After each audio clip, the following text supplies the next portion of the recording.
I'm going to be. See, this is not compelling live for me because I usually look off to the side, so it's like whatevs. But okay, we'll go with it. Ready? Sounds good. Oh wait, hold on. We're live. It's all good. I haven't shared it yet.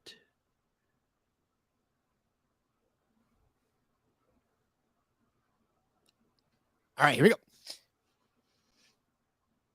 The NFL Gambling Podcast on the Sports Gambling Podcast Network is presented by WynnBET. Bet $100 at WynnBET and get a $100 free bet. Head over to sportsgamblingpodcast.com/WynnBET. That's sportsgamblingpodcast.com/WYNNBET to claim your free bet today. We're also brought to you by the SGPN merch store. Use the promo code NFCBEAST for 15% off. That's active until the Eagles or the Giants lose their next game.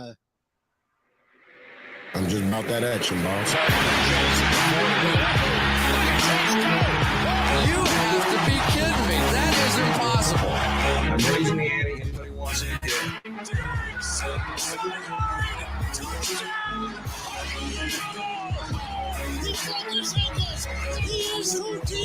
Jordan Davis, dog. Jalen Hurts, dog. AJ Brown, dog. How many of you want to eat a W tonight?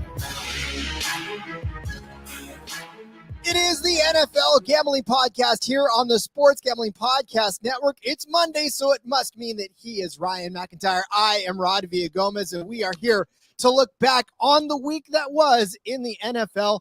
Week 7, that was, let's just say, pretty entertaining to some and not for others. Most of all, Ryan, buddy, you got to win. The Commanders win this week. It is a victory Monday for me, Rod. Washington wins outright, beats Green Bay. My dog, Carolina, upsets Tampa Bay. So, and I even tweeted it out before the game. I put a moneyline dog parlay with Washington and Carolina paying 15-1. We're just in 2022 where Taylor Heineke and PJ Walker beat Aaron Rodgers and Tom Brady. Welcome to the NFL, everybody. It's just, it seems like week after week, we're just seeing some incredibly amazing things happen in the NFL. And when Cooper Rush can keep the Dallas Cowboys afloat, anything is possible in 2022. Again, a full slate of games, and we are here to break them down for you. And of course, it seems to be everybody's favorite segment of the show, the look-ahead lines for not week 8, but week 9. We're trying to get you up on the early lines for a couple of weeks in advance. Yeah, no, and we will recap what we gave out for week 8 right before we preview week number 9, but we continuously keep giving out look-ahead lines that we beat the line movement before the line moves. So follow our lead, and we'll beat the line movement for you. Indeed, we will. All right, well, let's go all the way back to Thursday, as we always do, and check out the first game of the weekend, or the week rather. It was finally, Ryan, a Thursday night game we could get behind. It was the Arizona Cardinals taking on the New Orleans Saints, Arizona at home, absolutely putting on a show for us. 42-34, the final there. But more importantly, Ryan, points were scored in a Thursday night game. Yeah, no, finally we got an over in a Thursday night game. Weird game because New Orleans dominated the first half, and then all of a sudden it was 14-6 outside the 2-minute warning, and then Andy Dalton throws 2 pick sixes, and then Arizona's in front, and then they held off New Orleans with the late push to try and cover it backdoor, but Arizona moves to 3-4, New Orleans 2-5, but for Orleans, you're still in the race because the NFC South isn't going anywhere with how bad that division is. Boy, I tell you what, it's so crazy to me. First of all, the way that game swung. I mean, obviously, you came out, you thought, oh my God, well, this is actually going to be a blowout too, and we may be watching a very bad game as Arizona can't get it started. Well, that defense sure bailed them out, and honestly, I'm still not necessarily all that impressed with what Arizona's putting out there. So, I mean, you tell me, is this still a team that we're going to take seriously going forward, or what? I'm not, because everybody knows Cliff Kingsbury. They know the history of him. He usually is good in the first half. For them to be 3-4 last year, they're 7-0. Second half, Cliff Kingsbury's coming. Second half, Kyler Murray's coming. So I'll be fading the Cardinals probably starting about November 1. But yeah, no, for the time being though, they got a much needed win. So New Orleans. I mean, we know Andy Dalton. And look, to be honest with you, I thought he was done. I thought literally they would pull him and there would be no way he's going to play in the second half. No, he comes back out in the second half. So, I mean, what are we doing now? Like, Andy Dalton is the future, I guess, or are they going to try to kick the tires on anybody else at this point? I think you got to go back to Jameis, but I don't know the health status of Jameis Winston. I mean, I didn't think they lost much with Andy Dalton, but I think kind of with these backup quarterbacks, you get him in a 3-4 game sample size, and then there's more and more film on him. Andy Dalton's limited at this stage in his career. We know what he is. He's a game manager. He did his job for the most part. He kept them competitive, but it's time to go back to Jameis Winston, but he's got to be healthy. Yeah. Well, to be honest with you, I don't know. This New Orleans team leaves me questioning a lot of things as well. So obviously Arizona coming in as 1 point, 2.5 point favorites, depending on where you found them. Obviously they covered that. Whatever over under doesn't even matter at this point. They crushed it because there's no way that they would have put it over 70 points, but that's where we're at. So over under was at 43.5. Absolutely killed it, or 44, depending on where you got it. So yeah, a good day for Arizona bettors. Not so much for the Saints as well. All right, let's move over to the next game starting on Sunday, where the Dallas Cowboys played host to the Detroit Lions. In Detroit, their woes continued, my friend. Continue. They are now 1-5. Dallas improves to 5-2, and they welcome back Dak Prescott and then some, winning 24-6, covering their 7-point spread in the process. But Dallas happy to have Dak Prescott back, but Dak Prescott wasn't even all that effective in this game.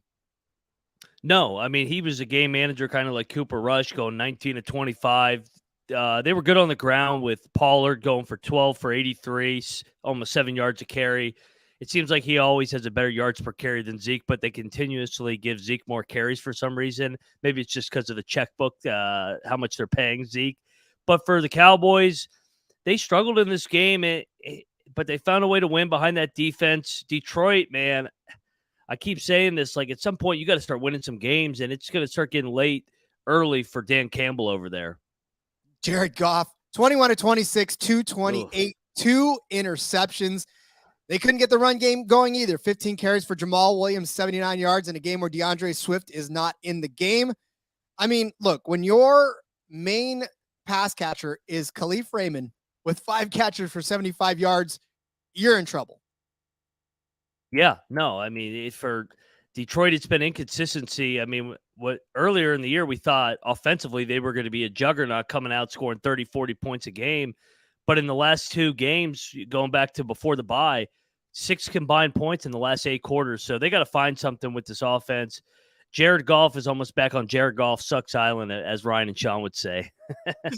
I think he's pretty much building his house on there right now. The construction is underway as he permanently encamps himself on that island. Yeah, again, this just was not – it was closer than the score dictates, but yet still not at the same time. So a very frustrating start to the season as Detroit makes a bid to become the number 1 pick in the 2023 NFL draft.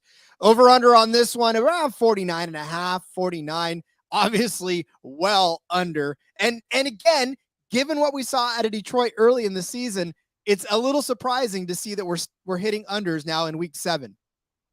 So I'm definitely, it's crazy. Yeah, no, we thought this was going to be a good offensive team, but all of a sudden the offense has become the issue in Detroit. It's Jared Goff. I think that listeners of the SGPN know exactly the stance of us on Jared Goff, so we know how that rolls. Yes. All right, but what does this mean now? Obviously, Dallas back with Dak Prescott. They're 5-2. The NFC East is about as competitive as it's ever going to get at this point. So, I mean, are they going to be able to keep pace is really what the question is from here on out. As you said in the early promo, the NFC beast. You got Philly 6-0, New York 6-1. Now Dallas is 5-2. We'll see if Washington can even get into the winning record column after stringing together a couple wins. But I think Dallas is in a good spot. They weathered the storm when they lost Dak. They're 5-2. They got a bye coming up, and then after that, I'm sorry, I'm pulling up their schedule now. They got Chicago this upcoming weekend. Then they go into the bye, get a little more healthy, and then they got Green Bay and Minnesota on the road back to back. So I think Dallas is in a good spot. I don't know if they'll catch Philly, but I think they can push Philly going forward. The road to the NFC may very well lead into the NFC East territory. So, hey, look at Rookin' Warpig says Ravens and New England both on the under and both to win. Interesting stuff. Yeah, I mean that's one of those gambling things that you're like thinking to yourself, Ravens on the under, but we'll get there. We'll get there for sure, Mr. Warpig. Let's move over to the NFC East. Still, it's the New York Giants now 6-1. Holy cow, we got a happy Booth over there in the mothership. As they beat the Jacksonville Jaguars. Did we not? Did we call this? I know we want to jump ahead too far, but did we call this? I believe at somewhere. I know I said that the Giants were my dog pick for the week because I don't understand why they weren't the favorites against the Jacksonville Jaguars. 2-5 now on the season for the Jaguars. They were 2-4 when they entered this game. 5-1 against the Giants. No love for New York and their football Giants. They did come out on top. 23-17. They were 3.5-point underdogs. Ryan, I riddle me that. You know, there's a lot of games when you forgot what even your underdog graph was for yesterday. Yeah, you gave out the Giants on the NFL pod graphic that we tweet out every Sunday. So go follow our Twitter page. We had a good day as a team yesterday for the NFL Gambling Podcast. But yeah, no, another win for those New York football Giants. It's simple. The Giants are finding ways to win, and the Jaguars are finding ways to lose. Kramer said it best. The Jaguars are a losing organization, and they're finding ways to lose. Well, and I don't know if the Jacksonville Jaguars want that first pick too. I mean, they're either going to try to absolutely keep in line with Detroit rather to get that first pick, or they're just going to continue to just tank. I mean, even in a day where Trevor Lawrence throws for 310 yards, no touchdowns, it's got to be a frustrating day for that. Daniel Jones, 202 yards and a touchdown on 19 completions, and yet still comes away with the win. I got to tell you right now, Darius Slayton, that was a pretty pass that he caught as well. You know, these Giants, they're scrappy, and they're going to continue to win, and they're going to continue to find ways to win. So I don't know that you can count them out either going forward. No, I mean, they moved to 6-1 overall, 6-1 against the spread, and they're developing a little bit of an identity, I think. I mean, running the ball with Saquon Barkley, he goes for 24 carries for 110 yards, 4.5 yards a carry. And how about Dan Jones, 11 carries for 107. So over 200 yards on the rushing attack for those G-men. They're a physical team, and they find ways to win with Brian Daboll on the sidelines. And they're going to continue to do so. The over-under on this one was 43.5. Did not get there, even if you got it at, that was about it. That was the lowest you can get. It was about 43.5. Didn't reach that, barely got to 40. Well, not really surprising given that, these Giants, they love ball control. Like you said, a lot of rushing yards going into that win. So obviously that's a lot of clock getting chewed up. But I guess the most important takeaway here is the Giants continue to roll, even as underdogs at 6-1. I think they would rather be counted out early so they can continue to just show up and play with a chip on their shoulder, which I think they will. And I mean, they're going to run into another loss here sooner rather than later. But at the same time, a confident New York Giants team is pretty good. Yeah, and now they go to a showcase game on Sunday at those first place Seattle Seahawks. So we got the Giants at 6-1 and the Seahawks at 4-3. Who would have thought that would be a game to circle on the Week 8 schedule?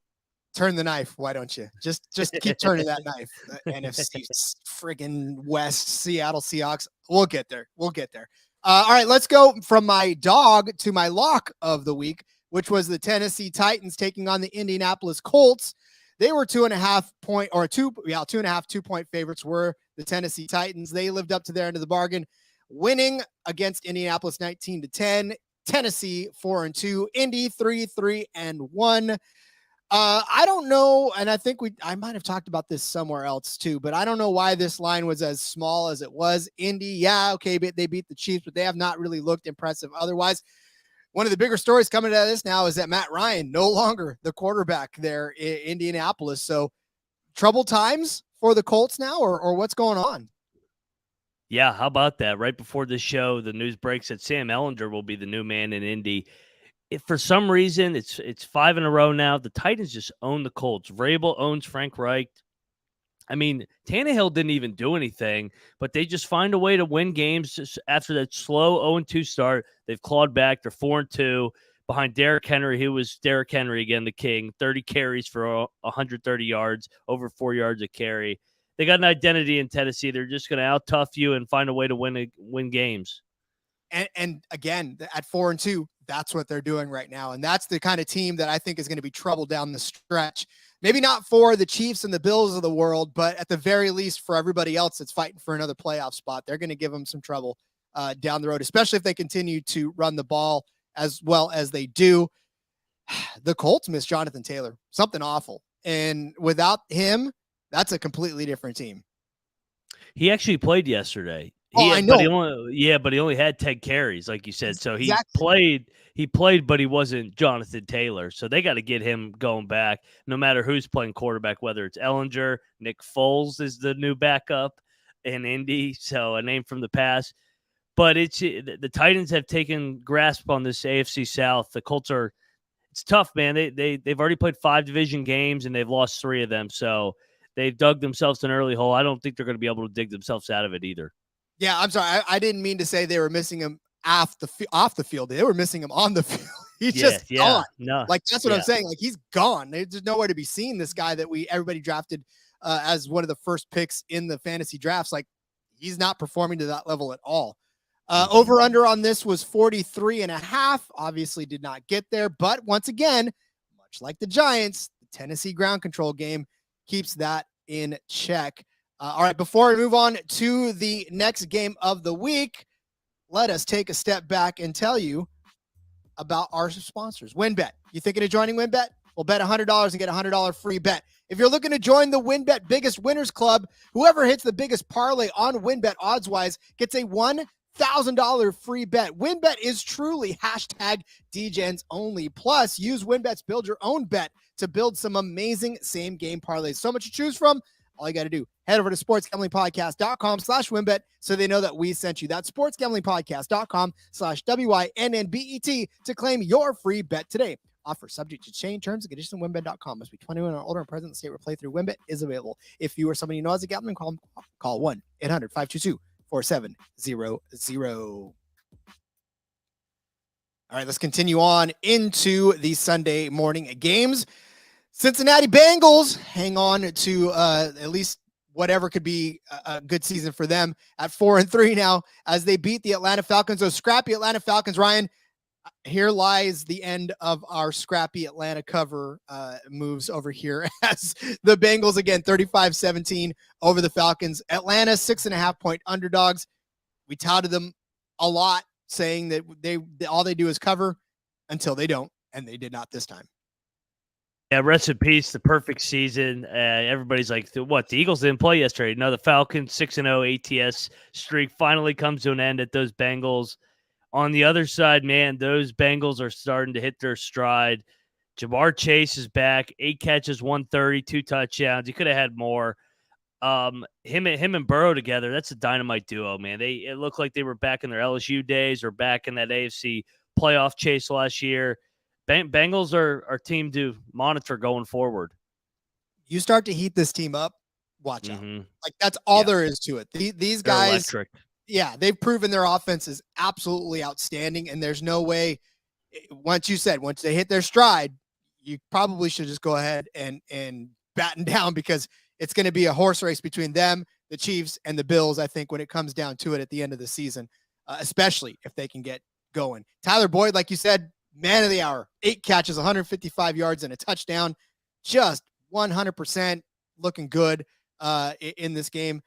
So, yeah, I mean, the Bengals world, I think, and the rest of everybody's going to be living in it sooner rather than later.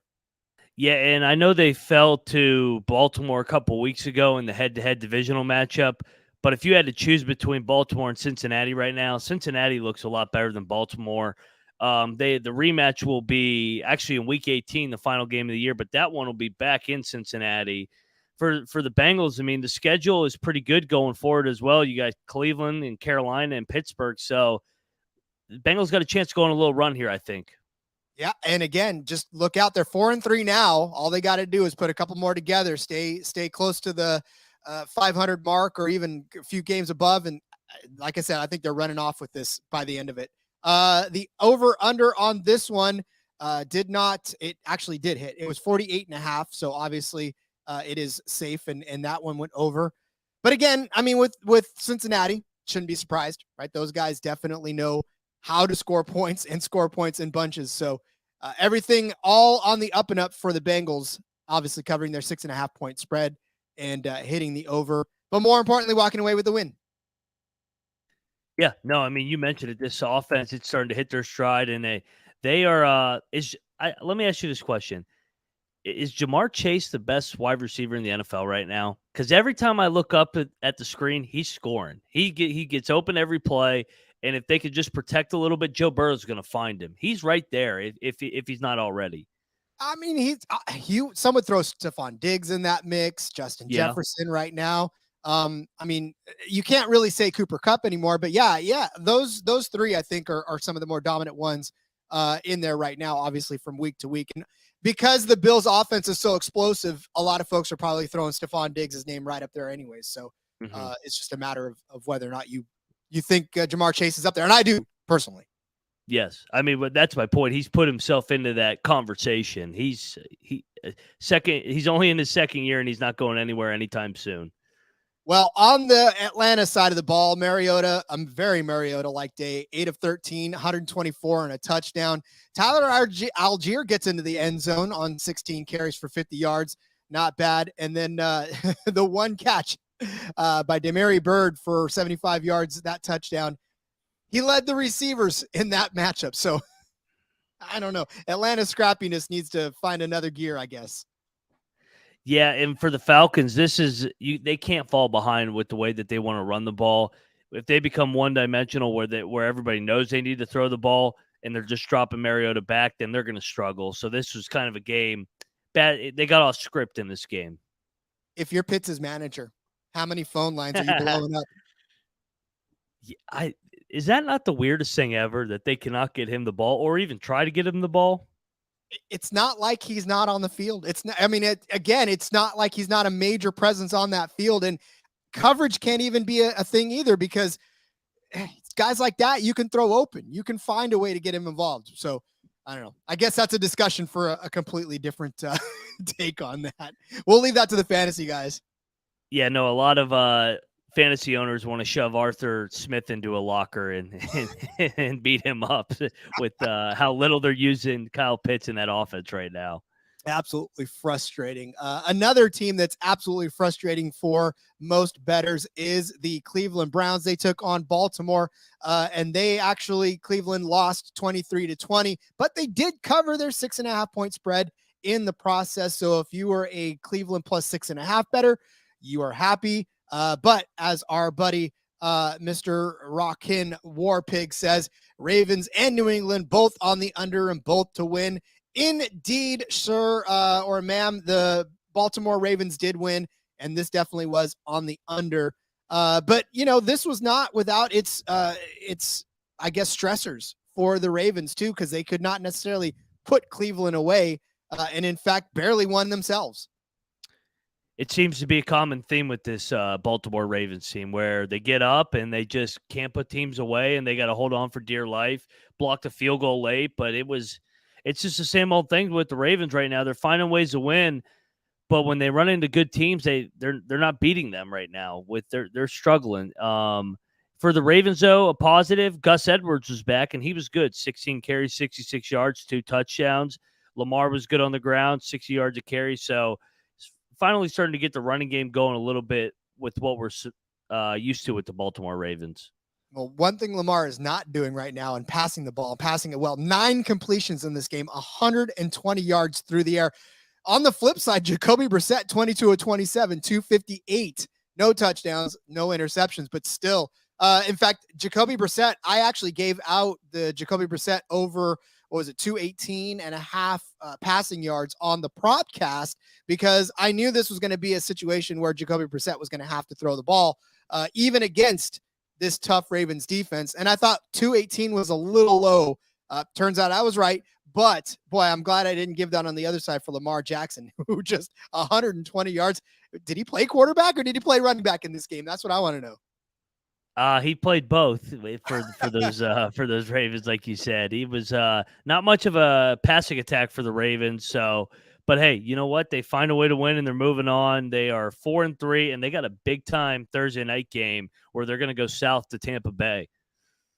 Winning is all that matters in the end, right? I mean, really, that's all there is to it. So, Yes, can't really get anything there. All right, so the over/under on this one was at 46. The under definitely hit here. But again, the story now is as Cleveland rolls to 2-5, Baltimore 4-3. This Cleveland team, they're about to get. Well, are they now? That's the question. Will Jacoby Brissett still be the quarterback here in a couple of weeks? That's the question. No, once Deshaun Watson's back, they're going back. So what do they got? They're 9 games in or 7 games in, so they got to right the ship for just 4 more games before they get their franchise quarterback back for that Houston game, which is, of course, Deshaun Watson's coming back, and they're going down to the Houston Texans. Of course, Yeah. right? Yeah. Well, one person that is going to be around that we know of for sure is Nick Chubb. Finds the end zone again, 16 carries, 91 yards. Yeah, death taxes and Chubb scoring touchdowns. I think that's what better loves to see. So, all right. Yeah, I mean, look, Baltimore's Baltimore. They're going to continue to do well, and they'll struggle against the good teams and they'll struggle against the bad teams, and they'll maybe end up winning. So, speaking of struggling against bad teams, woo doggy, let's move to the Carolina Panthers beating your dog of the week, my friend, and rightfully called. Okay, so obviously Carolina beating Tampa Bay 21-3. How pissed are you if you are Tom Brady that you decided that, yes, one more season was good enough, and now you're 3-4, and you just lost to one of the worst teams in the world that traded away all their good players, and you lost 21-3. How pissed are you right now? Pissed off would be a nice way of putting it. For Carolina, this was that classic, we got a bunch of backups that, hey, we're not complete bums and we're going to pop up for one game and play our asses off, and they did so. I mean, Mike Evans drops a bad, I don't know how to describe it. Like the fact that he didn't catch that ball to start the game, it set the tone for the whole entire day. PJ Walker was really good in this game, 16-22 for 180 and 2 touchdowns. And then Dante Foreman on the ground, 15 carries, 118. To keep it simple, they beat the shit out of the Buccaneers. There's no other way to put it. Like this wasn't close. And I mean, they outperformed the spread by 29 points. This was embarrassing for Tampa Bay. It was absolutely bad. And there was just nothing you could rest your head on at all for the Buccaneers. And you're right, that drop by Mike Evans was probably one of the worst I've ever seen. And so right in his hands. I mean, you don't see Evans drop that too many times. I'm that speechless to the fact where I don't even know what to say about the fact that he dropped that pass, because fantasy managers drafted him because he catches those passes. Yeah. But this is a microcosm of the headspace of where your top player, the marquee guy that said, I'm leaving the game and now I'm coming back, right? He is conflicted. Therefore, the rest of the team feels that anxiety and that confliction and that frustration, and it goes onto the field. As much as you say that it doesn't, and these guys are professionals and that they leave their private lives at home. No, they don't. Emotions drive your performance. And if you are anxious, if your head's not in the game, it translates to the field. That's what we're watching in Tampa Bay right now. Literally what we're watching in Tampa Bay is everybody distracted because of off-field stuff, because of on-field stuff, because they're just distracted. And what should have been a Super Bowl run is now you're holding on for dear life as you watch the Eagles, the Giants, and teams like that start to fly away from you and kind of leave you in the dust, right? And now you're thinking to yourself, can I keep up with the Cowboys? Can I keep up with the Eagles? Instead of, we got Tom Brady. We're a lock for the next Super Bowl. If you want glass half full in Tampa, I guess you're still in first place because the NFC South is that bad. how about the Panthers went from unanimous number 1 pick in the draft to 1 week later just being 1 game out of first place in that NFC South with the beatdown of Tampa Bay? No, you hit the nail on the head, Rod. I've never seen a guy be so all in his whole career to so all out. He's mentally not there. It's clear. I mean, his body language is awful right now in Tampa Bay. And I'm not going to be the guy to say he's done, Tampa's done, because I saw Trent Dilfer do this just 7-8 years ago on Monday Night Football saying, oh, Tom Brady and the Patriots aren't good anymore. But that was 8 years ago now, and maybe finally he's hitting Father Time. Father Tom is hitting Father Time. Does that make sense? Yeah. A lot of fathers in there. Father Time's got a bruise now from as much time as Tom is hitting him. But, look, when we talk about what's going to happen with this Tampa Bay team, this is gut check. I think losing to the Panthers is the biggest gut check that you can get at this point, and especially for Tom Brady, because so many people piling on that guy. I'm not going to pile on. All I'm going to say is that it makes you rethink your entire set of life decisions when you suffer something like this, right? Do you now go forward as a gladiator and say, all right, I basically almost wrecked my entire life, if not completely wrecked my entire life for this one chance? What is it going to be in the end? Like, what's the end game? Am I going to have thrown it away for nothing? Or am I going to go back out there and run the table and make this worth everything I gave up for this? Yeah, no, I mean, you're absolutely right. And it, like you said, no, I don't want to pile on a guy that's got personal issues going on right now, but I can criticize. We can all look at it and criticize from a fair standpoint that he's not playing well enough. His teammates aren't playing well enough, and they miss Bruce Arians. I think that's pretty clear too. I mean, if you could go back in time and give Coach of the Year to Bruce Arians last year, I think you might deserve it with how bad they are without him right now. Yeah, it's clear that something needs to change, and I would not want to be a fly. I'm anxious when I hear other people yell at other people, let alone people yelling at me. So, like, I don't want to listen to that kind of nonsense. I'll let them fire themselves up, and I'll stay out of the locker room in this one. But you got to think that there's going to be a lot of heated discussions starting even today, I'm sure, in the locker room, in Zoom meetings or whatever. No doubt. Hey, and I mean, we saw it yesterday how bad they were. They were coming off an embarrassing loss at the Steelers before that, too. So it's not like they were coming off a big-time win over the Chiefs or Bills and they just had a letdown. No, this was supposed to be a get-right spot and figure out a way, get back on track, and it was the opposite of that. And the fact that they're underdogs at home against Baltimore, Tom Brady's never a dog at home. Unless he's playing like the Chiefs or Bills with one of these elite teams, for him to be an underdog to the Ravens, who are also struggling, tells you everything you need to know about where the booksmakers, Vegas, everybody thinks of these Tampa Bay Buccaneers right now. And it's not good. Not good at all. All right, we'll continue down the slate when we come back from the break, but let's step away and tell you about No House Advantage. It's changing the game by offering the most dynamic fantasy sports platform available today. You can play Pick'em versus other people for the shot at winning $250,000 or more in cash. Go download the app, select a contest, and of course, pick your player props, earn points for correct picks, and climb the leaderboard for your shot to win big money every single day. You can also test your skills against the house and 20 times your money if you hit every single one of your picks. Bet on up to 5 players, overs and unders, and of course, individual player matchups across every major sports, including NFL, NBA, MLB, PGA, MMA, and NASCAR. Sign up now with the promo code SGPN at nohouseadvantage.com or download the app on the SGPN stores to get a first deposit match up to $25. Go make sure to check out No House Advantage today. Experience daily fantasy sports redefined, because it's not just how you play, but also where you play. All right, let's move on to another veteran that, look, when you talk about body language being everything, all you have to do is watch one clip from Aaron Rodgers on Sunday, to completely encapsulate the entirety of Green Bay's 2022 campaign. And I believe Aaron Rodgers said something about what the fudge are we doing here? I'm sorry, I don't read lips very well, but I do know that he was very frustrated as your Commanders, buddy. Hail, hail to the Commanders. Beat the Green Bay Packers 23-21, both 3-4. Commanders covering the 4-point spread in this one. But I told you, Ryan, when we were offline, I'm giving you the floor. I'm giving you the floor, my friend. Well, I appreciate you giving me the floor to talk about my Washington Heineke's getting back in the win column. Heineke was, you got the full experience. He was really bad to start the game. I think he was like 2 for 10 with the pick six, but then he does what he does and he just keeps playing. He bounces back. Clearly that locker room prefers him over Carson Wentz.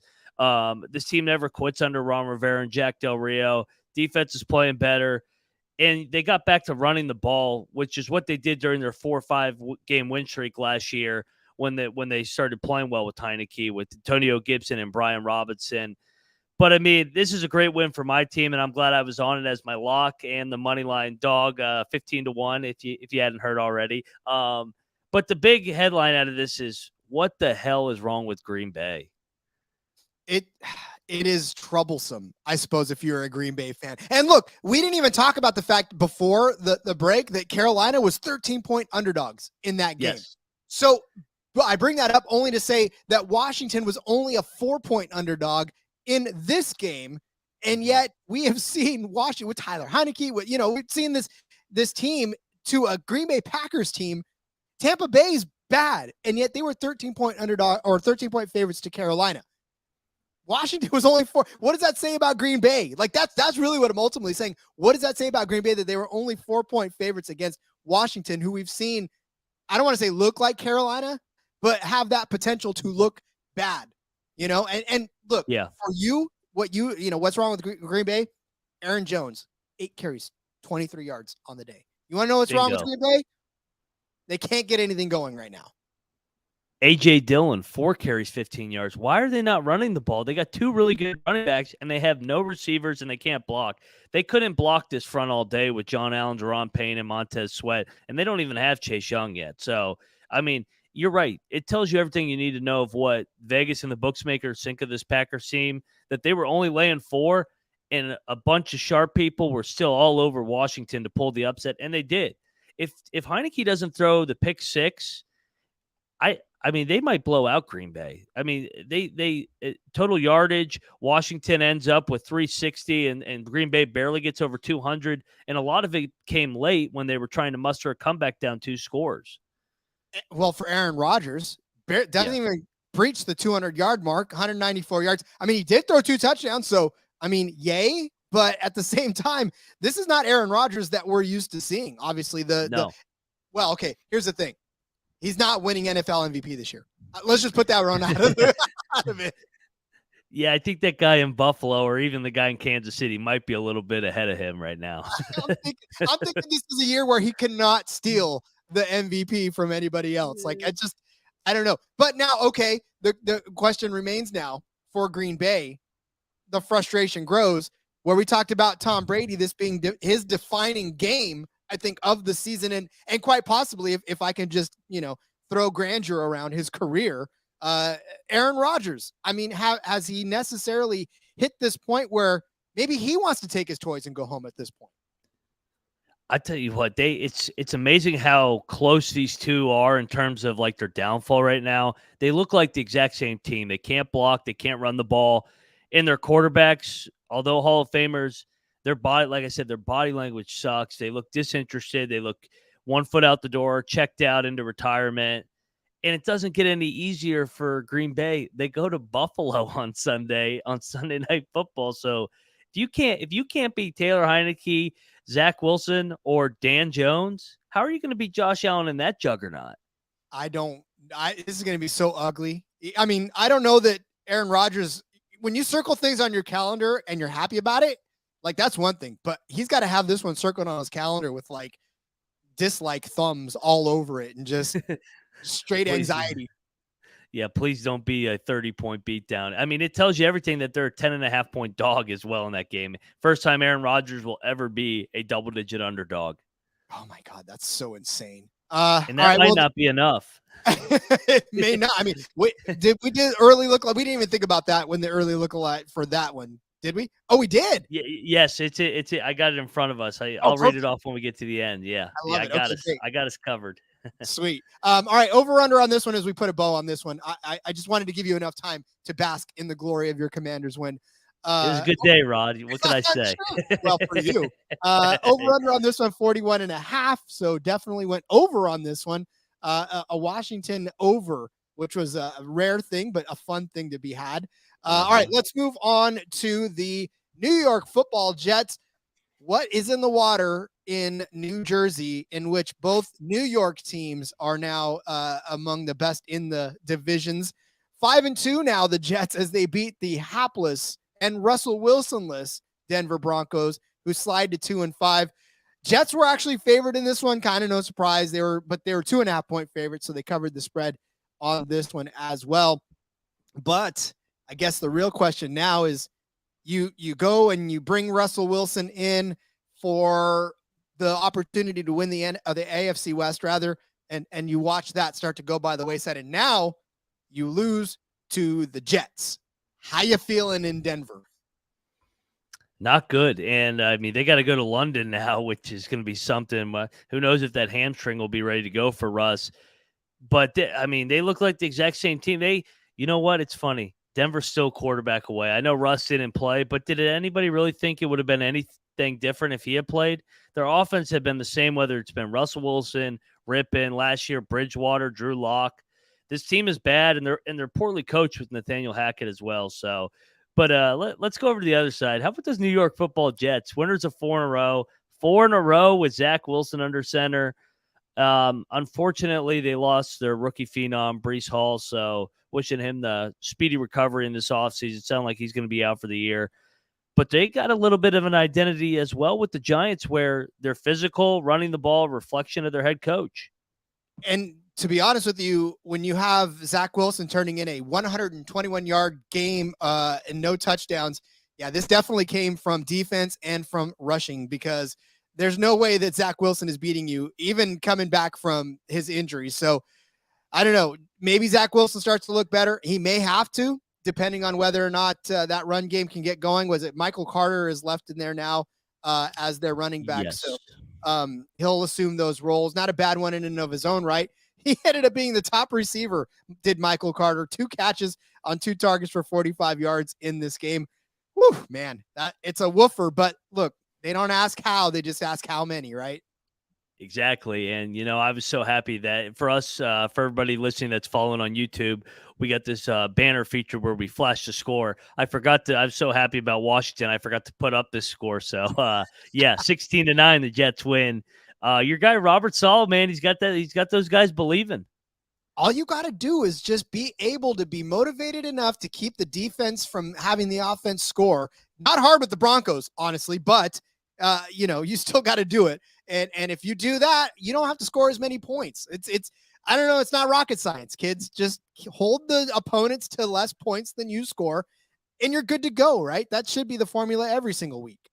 What a concept. And for those Jets, they got the Patriots on deck. So looking like Jets are going to be 5-2, and pending the results tonight, because we always record before Monday Night Football, I think the Patriots will be 4-3, although J Mark might have something different to say about his Chicago Bears. Yeah, definitely a Bears and New England struggle. One of the Super Bowl rematches from way back in the day. Over under on this one was 36. Did not come anywhere near 3 or 6, honestly. So it shouldn't have been a surprise there. 36 and you still can't get over. Well, that's fine. Denver is in trouble. So I'm not sure that I'm backing them anywhere in the near future at all. In fact, they may even end with just 2 wins on the season, depending on what happens. So, Jets play it by ear. All right, let's talk about the Las Vegas Raiders. They hosted the Houston Texans. Houston now 1-4-1 after losing 38-20 to the Raiders. Obviously, the Raiders covering their 6.5 or 7.5 point, depending on where you got it, spread. But Vegas needed this. They needed to win, and they needed somebody to beat up on after all their frustrations early this season. So what a good way to pick up your second win of the season by beating up on the poor Houston Texans. This Vegas team scored 21 points in the fourth quarter, absolutely steamrolling them in the final frame there. Yeah, man. And for the Texans, they're just so limited offensively. Davis Mills seems to kind of be hitting a little bit of a sophomore wall recently. The Raiders just pounded the ball on the ground with Josh Jacobs going 20 carries for 140, 7 yards a carry, 3 touchdowns. So they got back to being more balanced offensively. I'm just glad Devontae Adams didn't shove a cameraman again. I'm sure the cameraman is happy that he get shoved by the. I look and for honestly, for what we thought was going to happen between Carr and Adams, we've seen it. We've seen it in flashes, but we just haven't seen it consistently. And that's, I think, the frustrations that the Vegas team has definitely shown in and out the season. Now, Josh Jacobs, on the other hand, if he can continue to keep going like this, I think the Raiders can build a little momentum. I don't know they've got enough to keep up with the more elite teams in the division, but you would think between Jacobs, between Adams and Carr doing what Carr can do, they would be fine, right? And then just what they have going for them, it's frustrating, I'm sure, for them to be 2-4. Yeah, but I think their schedule is going to lighten up here. I mean, they've gone through the Chiefs, so they've already gone to the Chiefs. They've already gone to the Chargers. Looking ahead, I mean, they got to go to New Orleans this week, tricky out of conference spot. But after that, you got Jacksonville, Indy, Denver. So, I mean, maybe a spot where they can get on a little bit of a roll here and get back in that playoff picture out west in the AFC. Yeah, they're not going to catch Kansas City, but, I mean, maybe the wild card. They're not. No, I don't know. Anybody's catching Kansas City at this point. Nobody. I think Kansas City's still throwing touchdown passes at this point. But on the other side, for the Texans, look, Davis Mills, 28 of 41, 302 yards, 2 touchdowns, an interception. But the rookie, Dameon Pierce, 20 carries, 92 yards, long of 22. That kid's legit, and I still won. I ultimately won the rookie draft in my new dynasty league when I took Pierce instead of Breece Hall. And I tried to tell the guy to take Pierce. I did. Now look, you can't predict injury, but even still, Pierce was doing better than was Breece Hall up until the last couple of weeks, really. Yeah, no, for Houston, it's Breece Hall or Dameon Pierce or nothing because they can't get anything going offensively. Offensive line's not very good either in pass protection. So, yeah, no, it's a team that absolutely has to run the ball, especially with Lovie Smith as their head coach. Well, when your leading receiver is your tight end and it's not Kelsey, it's not Knox, it's Jordan Atkins, 3 catches, 68 yards. I know Munaf is not thrilled at this point with his Houston Texans, but definitely not good. Like I said, they covered the spread. Over under on this one for this game was at 45.5. So obviously, or 46, depending on where you got it, well over that. So that was an over hit for this game, which I don't know how many over bettors there were considering Houston and Vegas, not putting up the most points lately, and Houston being Houston. So lucky you if you put the over on that one. This is the NFL. Anything can happen any Sunday. Well, I tell you what can happen, and you can throw up the next score on here, and we'll all cry. I'll at least cry. It's the Kansas City Chiefs for one shining half. I thought to myself, my brother's team is the Kansas City Chiefs, by the way. So he's a Chiefs fan. I'm a Niner fan. He had this one circled on his calendar. And I thought for one shining half, I thought maybe we can get this done. And then Jimmy G throws a friggin' interception in the end zone after we get the ball back literally on the goal to go situation. I knew it was over at that point. So again, San Francisco came in as literally a 1.5 underdogs in some cases. There were books that were even listing Kansas City as a 2-point underdog. You got to go find those books, guys. But obviously 44-23, Kansas City blowing out any sort of hope for a Niners cover. This was ugly. And I listened to this game on the radio as I was driving back from Yuba City. And I was so irritated with the commentator saying explosives. Like he was talking about explosive plays, but he was literally every other word was, and the Kansas City Chiefs with their explosives, and they have so many explosives. And I was like, shut up. Yeah, no, Kansas City, that's a good way to describe them, explosive, because, I mean, they kind of reminded people that it's the Bills 1 and Chiefs number 2. I know sometimes in our power rankings, we put the Eagles up there, and I know Sean will argue, but it's the Bills and Chiefs show right now, and they're on a collision course to meet one more time in the AFC Championship, unless there's a crazy upset like Cincinnati last year. But micro, tough loss for your team. Macro, hey, Christian McCaffrey got him in uniform, got his feet wet in the Bay Area. So I like this Niners team going forward for you. I think that West should be yours. You just got it's the same song and dance with the Niners every year. Can they stay healthy? Well, and that's the biggest question. And that's Yes. why I had mixed feelings about McCaffrey coming to San Francisco. I want to be happy. I want to enjoy having a playmaker like McCaffrey. But I have spent so much time over the course of my analysis of fantasy football talking about how Christian McCaffrey cannot stay on the field for the last couple of seasons that I'm scared.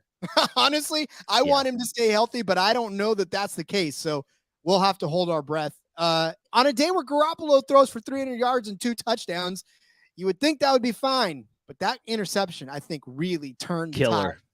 That was it. That was the nail in the coffin for the Niners. We had a chance. But that interception was so costly that it reversed any good juju, no pun intended, that that we had. Because the juju was on the other side of the field, tearing it up for the Chiefs. 7 catches, 124 yards, and a touchdown for Juju Smith-Schuster. Just tearing it up. Mahomes, 423 and 3 touchdowns. So, I mean, that's where we're at as a Niners. Well, and like you being a Niners fan, you always tell me Jimmy G is a game manager. He can't make those mistakes because he's not a Josh Allen. He's not a Patrick Mahomes. He's a guy that's good when you put him in place when the rest of your roster is really good. When you got a Christian McCaffrey, when you got a Deebo Samuel, when you got a Kittle and that offensive line, then he can look really good and distribute the ball and be that game manager. But if he's making those mistakes, you cannot make that mistake at the end of the half. That changed the whole momentum of the game, like you said. But I think brighter days are ahead for your 49ers, Rod. We are not that far away from the NFC West, right? So, I mean, big game next week. Big game next week. And that's what I'm saying. Like, it's a matter of keep yourself in the mix, especially in the NFC West this year. This is another great opportunity to be in the NFC West when everybody else is struggling as well. That you just keep yourself within distance, within striking distance, and you're good to go. And you can't have George Kittle be the leading receiver. I love George Kittle, but you cannot have him be the leading receiver. 6 catches, 98 yards, and a touchdown. It's got to be Deebo. It's got to be Deebo every single week. National Tight Ends Day. That's true. It was National Tight Ends, which is why Atkins was the leading receiver. Kittle was the leading receiver. Yeah, there's a pattern here. All right, I'm going to put this one to bed. Obviously, there's really no analysis needed for Kansas City. They're Kansas City. They're going to continue to do this and do it well. They're a juggernaut. There's no other way to describe it. And for Kansas City moving forward, they head into the bye, get even more healthy. And then they got Tennessee, Jacksonville coming out. So they should pad some wins here coming out. And I look for them to be the 2 seed in the AFC when it's all said and done behind Buffalo. Indeed. All right. Speaking of the NFC West, it was the NFC West leading Seattle Seahawks now at 4-3 as they go to LA and beat the Los Angeles Superchargers 37-23. Both teams now 4-3. Seattle came in as about 4.5 point underdogs in some cases. Obviously, they covered that spread. Well, here's the thing, Ryan. You're Denver. You got your guy. You don't have the record. You're Seattle. You lose a future Hall of Famer. I put it in question mark because it's not up to me to cast the ballots. But yet you are 4-3, leading your division with Geno Smith. Pete Carroll's got to be just loving life right now. So on the preseason show, I gave out Pete Carroll to win Coach of the Year 50-1. So I think that is a realistic ticket right now with these Seahawks playing the way they are. If they win the division, he should win Coach of the Year. And the FU Russell Wilson tour continues. Denver just came off a heartbreaking loss in LA. So what does Seattle do? They go in there and just beat the crap out of them, 37-23. And the game wasn't even that close. They ran it right down their throat with Kenneth Walker, 7 yards a carry. The rookie was phenomenal. Geno Smith continues to roll and be the better quarterback between him and Russell Wilson. Yeah, no, I mean, there's no And then for the Chargers, man, this is another head scratching loss. Like, you come off the big Monday night win, and we've seen this so much in the Brandon Staley era where they just lay an egg.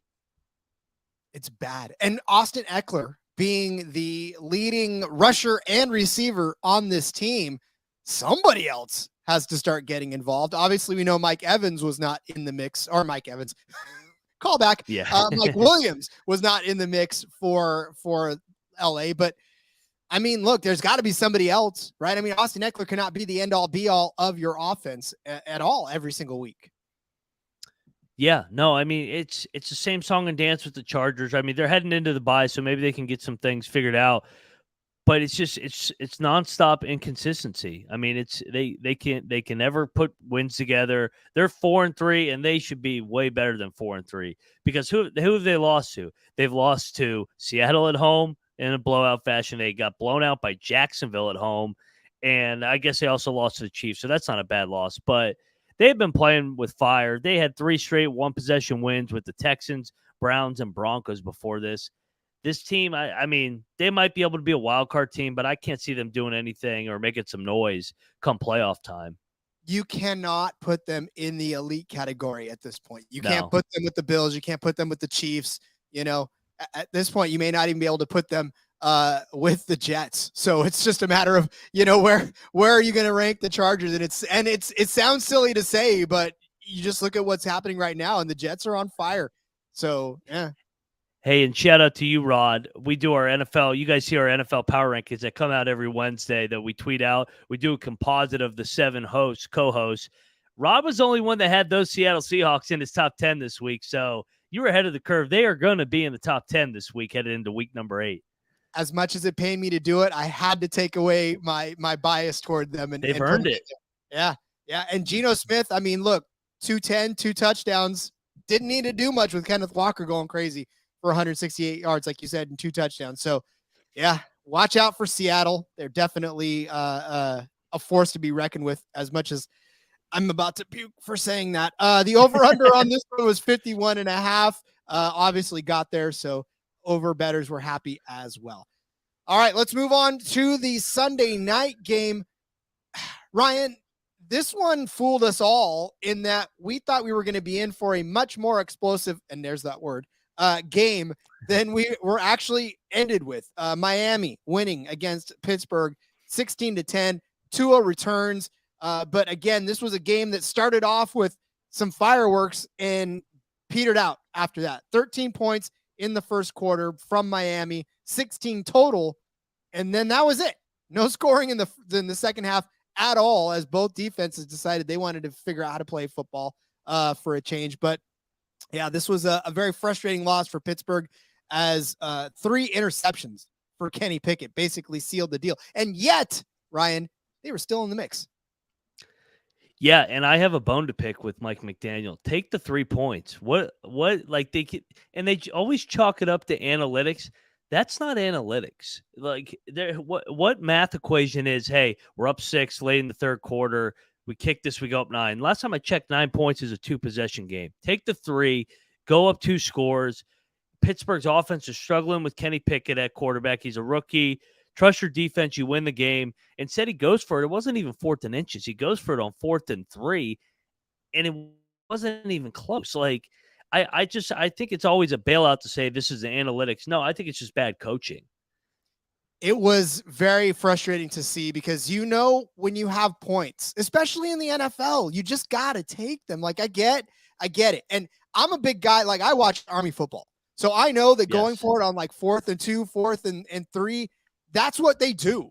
But then again, they have the manpower. They practice the every single week how to get those 3 yards, how to get those 2 yards, how to get those 1 yard.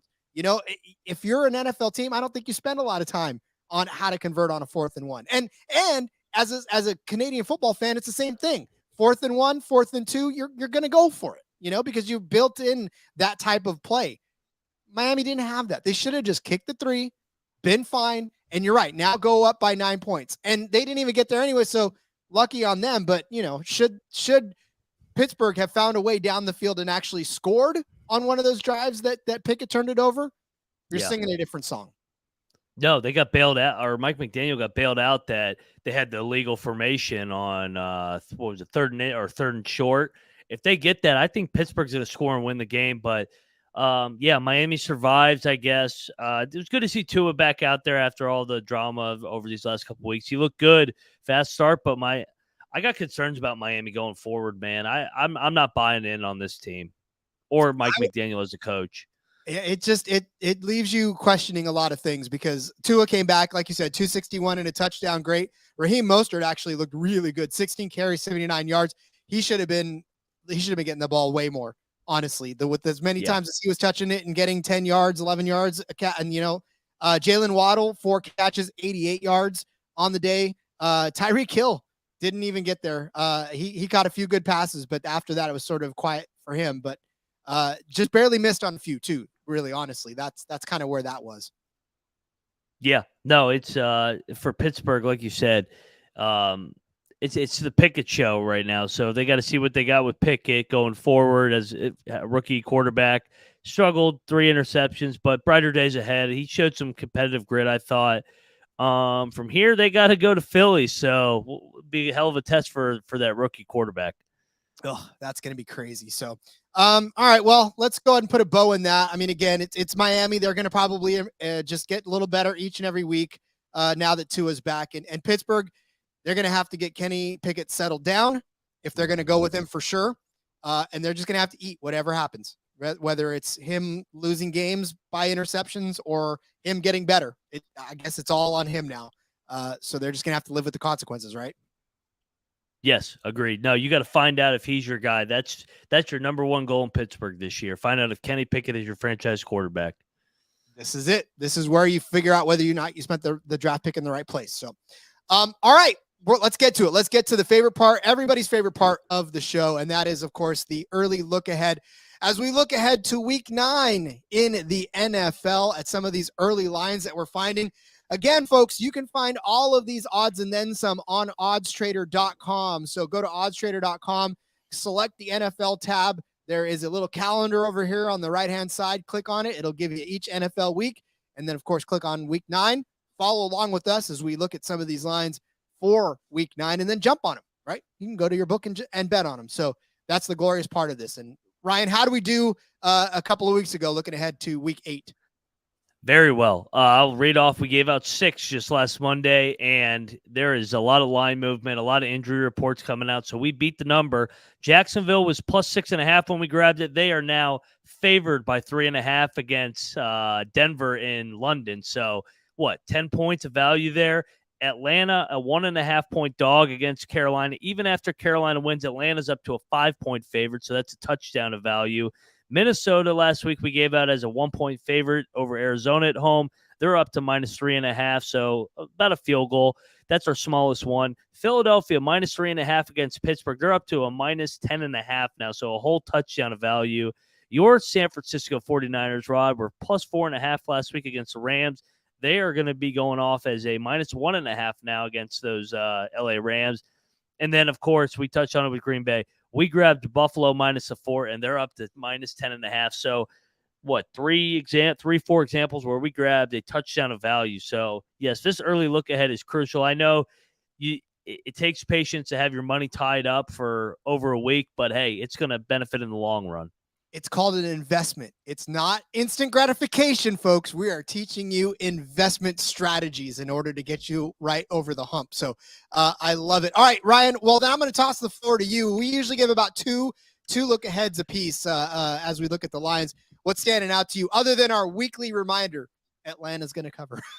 Yeah, hey, well, exactly. It's a good time to take them off a bounce back with their one loss. I'm going to go to New England right away. I know they haven't played tonight. But the fact that they're a pick'em currently with Indianapolis at home, they're going to go off at least 4 or 5, 8, maybe even probably up to 6 or 7 points favored, especially with Sam Ehlinger, Mac Jones back. I will grab New England, and I know it'll be closer to a touchdown once that game kicks off November the 6th.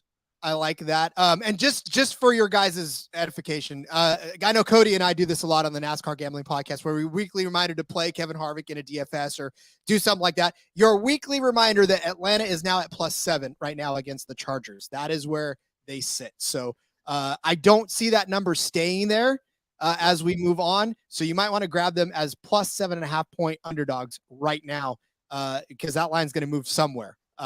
So that's your weekly reminder about the Falcons. So let me move on to my first one. And we're actually going to go on the other side of this Monday night matchup, and that's Chicago. They are right now 3-point underdogs to the Miami Dolphins.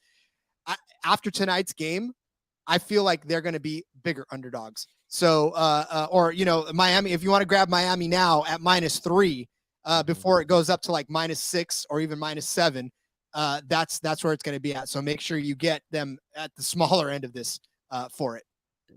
Yeah, no, I like that one. Another one I like, and is going to be Thursday night. I know they're going on the road, but Philadelphia is laying only 5.5 in Houston. I think that thing closes 10.5 or right around 10. So I'll grab the Eagles right now at -5.5, thinking that thing is going to skyrocket over a touchdown come kickoff. Here's one that I don't know if they didn't touch it after the last time or after this Sunday or not, but the Seattle Seahawks are 7-point underdogs to the Arizona Cardinals. If you do not grab this line now, I do not know what you're doing listening to this show. I cannot believe that they are set. Look, I get it, but we just talked about how Seattle is going to be trouble, and they are a touchdown underdog to the Cardinals right now after an emotional win this last week. Yeah, no, I'm with you. And one more I like. I'm going to take the Bengals -7 against Carolina at home. I know Carolina just won a game. That thing's going to be in the double digits by the time we get there. Carolina, they got their one-hit wonder. So give me the Bengals -7. And again, remember, these are week 9 look ahead. So we still have all of week 8 left to play to shift these lines. And Ryan just said it as we walked into this segment, as far as how much these lines have about a touchdown per line that we've talked about. So, you've got to find the value now. And like Ryan said, if you don't mind tying up your money and investing in your week 10 wallet, then these are the lines you're going to get. Because again, as far as how they cover, it's value and it's all there for you. So we're just trying to give you an early look ahead to be able to find the value now versus if you wait a week and then now all of a sudden here you're looking at, a not so favorable line as you would have if you would have jumped on it now. Yes. Yep. No, it's like you said, get ahead of it while you can and grab the value. Indeed. All right. Well, that's it. That's the show, folks. This is the first time that we've gone live. So appreciate you guys hanging with us live.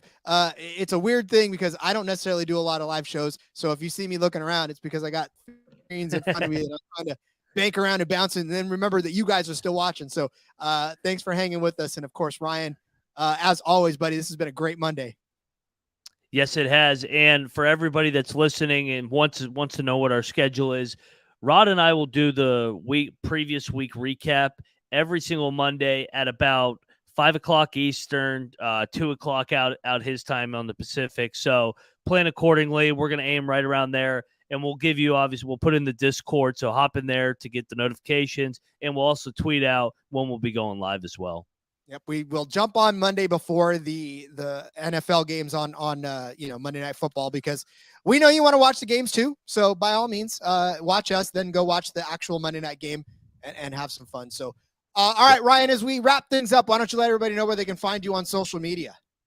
You guys can find me on Twitter at Moneyline_Mac. Hopefully, you give me a follow because gave out that 15-1 dog parlay. So I'll be giving out Moneyline parlays each week. So hopefully we can hit another one together. Indeed. It's so much fun. Like I love the SGPN. We are just so coming into stride right now with everything we got going on. It's insane. And once again, for those of you listening right now as the podcast, thank you so much for listening. As always, we love you. You are our first love. So we appreciate everything you have done for us to keep us just moving and climbing in the rankings in the SGPN. Follow me on Twitter at RJ Villagomez. There's a link in my bio to everything I got going on, whether it's here, whether it's a sportsbook review, or whether it's in between media. Find it all in the link in my bio. For Rod, for myself, for everybody here at the SGPN, thanks for listening. Hang with us as we go through the rest of this week. And of course, we'll see you next week. Have some fun. Let it ride.